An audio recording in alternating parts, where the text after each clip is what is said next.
It says, I want to notify you that the following officers remain the sole signatories to the police pension account in your bank. No transaction, either by mandate or online, should be accepted without the endorsement of the approved officers. This will be done under my direct supervision until further notice. It gives the names of the officers. You are hereby requested to freeze the accounts. The accounts remain frozen except for an amount to be authorized by me for payment of pension benefits. Okay. So they are instructed to freeze the accounts, and no one should do anything except with my authorization. So that was the same thing I was trying to tell you. They were already signatories to the accounts. Okay. So I did not make them signatories. They were already signatories. Okay. And the idea was, one, no other signatories. Two, these people cannot change their do anything with the account unless I say so. So that was the intent. Thank you. Okay. He said they want to go and pray. Just 1 minute. Honourable Minister, Let them go. there is also a letter here written on your behalf by Ms. One DCP Inoa, but is signed for the chairman of Pension Reform Task Force. Would you want to see the letter? I'm not familiar with the letter. May I You are not see familiar. it? So you show her this letter. Shama, let them go. You want to pray? You don't want to listen to. Okay. Okay, pray and come. We'll take her, we'll hear her, and then we'll let you know what.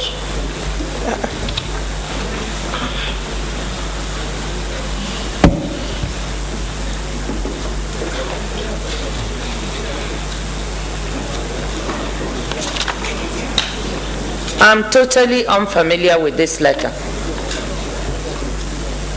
It says assurance of the chairman pension term.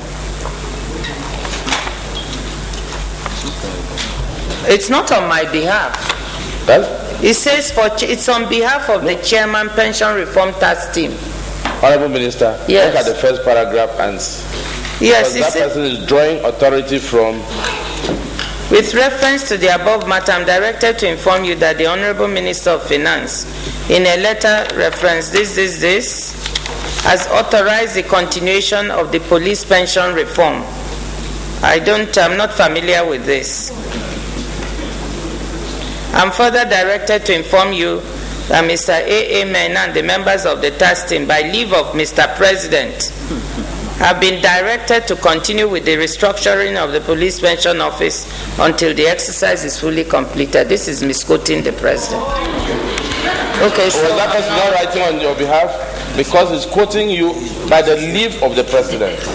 Mr. President, I'm not copied on this. I'm not familiar with And he this. copied a lot says of ranking officers of the government on your behalf. Well, it says coordinating Honorable Minister of the Economy and Minister of Finance is copied. Okay. But I've never seen this letter. You've never seen it? No. Okay. Okay, Honorable Minister, when you got the report, part of the report was that there was a stolen either 110 or 119 million from the police pensions account. Is that right? 119. 119. No, Mr. Chairman, the report was that 119 million was being paid for pensions and may have been misdirected or managed in a fraudulent manner. And we asked the KPMG to look into that, and the report says that there was nothing wrong with the way the 119 million was paid to pensioners. Order. The KPMG said there was nothing wrong. The report of Yeah, the the report of KPMG. Yes. But the other day, on Wednesday precisely, a member of the task team said emphatically that he has evidence and in confidence your conversation with Mr. President on the fact that truly that money was stolen? Well, Mr. Chairman, I do not know how the person can be privy to my conversation with Mr. President. Because he said on a privy, listen, and he sat there and said, in fact, we had to tell him that that was wrong for you to bring a privy information that must have existed between the Honorable Minister and Mr. President. Mr. Chairman, I don't operate in that manner. People do not, I cannot share a conversation with Mr. President. I don't understand. We do things based on objective evidence. We appointed, with the permission of Mr. President, who also was most interested in making sure that accounts of the government were not mishandled. And he was very insistent on it. That's why he gave his support to do this work. The KPMG results showed that they did not find anything wrong with the management of the 119 million. Thank you very much. Honorable Minister, can you please enlighten the committee what is the procedure for opening a new account in a government? The Accountant General's office is authorized, has the mandate to authorize the opening of accounts. And before an account is opened, it has to be authorized by the Office of the Accountant General. Thank you. The information, I'm coming, please, Afro. The information given to you by the chairman of the task team, did it include the fact that he opened 3 accounts and moved funds around from the police pension fund without authorization from the Accountant General? The work done by KPMG showed that the accounts were opened and funds moved also by the task team. So funds were moved by people existing each time. In fact, their report says that each time a new manager or head of the pension scheme came, they opened accounts and moved monies. And that the same thing happened when the task team came. And that the 3 accounts were opened 3 months before they went to the Accountant General to obtain authorization to... Yes, the KPMG report points that out. Go ahead. Honorable Minister, you told us that the chairman of the task team came to you to make a report in respect of some infractions and things that are not right that are going on.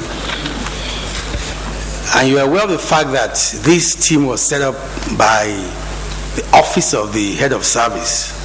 Did you consult or discuss or get in touch with the authority that set up the team before taking any action in order to understand exactly how the thing came about and the processes? That's one.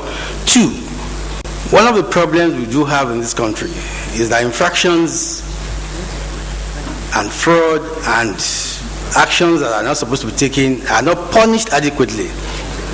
And you told us that you set up the KPMG's team to find out a lot of things, and they reported that there were lots of infractions and there were a lot of things that were done that should not have been done. What follow-up action did you take in respect of this in order to prevent such things happening again or to deter such things from happening? Because punishment will be meted out to in discipline. What did you do in respect of the things that KPMG found out that were wrong? Thank you. Thank you, distinguished.